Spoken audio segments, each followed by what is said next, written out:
ವೀಕ್ಷಕರೇ, ಸಾಮಾನ್ಯವಾಗಿ ರಾಜಕೀಯ ವಲಯದಲ್ಲಿ ಎರಡು ಪದಗಳು ತುಂಬಾ ಚಾಲ್ತಿಯಲ್ಲಿ ಇರ್ತದೆ. ಒಂದು ರಾಜಕಾರಣ, ಮತ್ತೊಂದು ರಾಜಕೀಯ.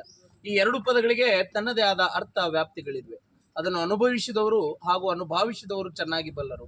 ಅದೇ ರೀತಿ ರಾಜಕೀಯ ಪಡಸಾಲೆಯಲ್ಲಿ ಇನ್ನೆರಡು ಪದಗಳಿವೆ. ಒಂದು ಜನನಾಯಕ, ಒಂದು ಜನಸೇವಕ.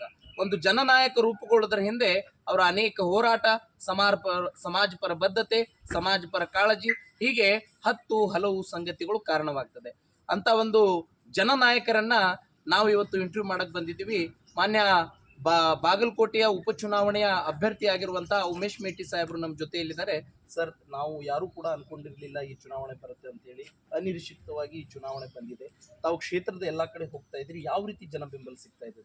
ನಮಸ್ಕಾರ. ನಮ್ಮ ತಂದೆಯ ಪ್ರೀತಿಗೋಸ್ಕರ, ಪಕ್ಷದಗೋಸ್ಕರ ಸಿದ್ದರಾಮಯ್ಯ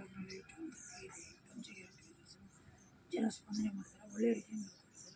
ನಮ್ಮ ತಂದೆಯೂ ಅದೇ ರೀತಿ ಇದೆ. ಸರ್, ಈಗ ಮುಖ್ಯವಾಗಿ ಕಾಂಗ್ರೆಸ್ ಪಕ್ಷಕ್ಕೆ ಮತ್ತೆ ತಮಗೆ ಜನ ಯಾಕೆ ಹೋಗಿ ಕೊಡಬೇಕು, ಏನು ಕಾರಣ ಅಂತ ತಾವು ಹೇಳ್ಬೋದು? ಅಲ್ಲ, ಉದ್ಯೋಗ ಸೃಷ್ಟಿಗೆ, ಆಮೇಲೆ ಮೆಡಿಕಲ್ ಕಾಲೇಜ್ ಇದೆ, ಪೆನ್ಷನ್ ಗ್ಯಾರಂಟಿ ಇದ್ದಾವೆ, ಸರ್ಕಾರದ ಭಯಂಕರ ಹೆಚ್ಚಿನ ಮಟ್ಟದಲ್ಲಿ ಸೌಲಭ್ಯಗಳಿವೆ. ಹೀಗಾಗಿ ಚೆನ್ನಾಗಿ ಜನರ ಮನಸ್ಸಿಗೆ ಮುಟ್ಟುವಂಥ ಕಾರ್ಯಕ್ರಮ. ಸರ್, ಈಗ ನಮ್ಮ ನ್ಯಾಷನಲ್ ಪಾಲಿಟಿಕ್ಸ್ ಸೋಷಿಯಲ್ ಮೀಡಿಯಾದ ಕಡೆಯಿಂದ ಬಾಗಲಕೋಟೆ ಜನತೆಗೆ ಏನೋ ಒಂದು ಮನವಿಯನ್ನು ಮಾಡಿಕೊಳ್ಬೇಕು. ಎಲ್ಲ ಮತದಾರ ಬಂದು ಮಂದಿ ಮತ ಚಲಾಯಿಸಿದ್ದು ತಾವು ನೋಡಿದ್ರಲ್ಲ ವೀಕ್ಷಕರೇ, ಮಾನ್ಯ ಉಮೇಶ್ ಮೇಟಿಯವರ ಮಾತುಗಳನ್ನು, ಮತದಾನ ತಮ್ಮೆಲ್ಲರ ಹಕ್ಕು, ತಪ್ಪದೆ ಮತದಾನ ಮಾಡಿ ಅಂತ ಹೇಳ್ತಾ ಇಲ್ಲಿಯ ಸಂಚಿಕೆಯನ್ನು ಇಲ್ಲಿಗೆ ಮುಗಿಸ್ತಾ ಇದ್ದೀವಿ. ನಮಸ್ತೆ. ಜೈ ಹಿಂದ್, ಜೈ ಕರ್ನಾಟಕ.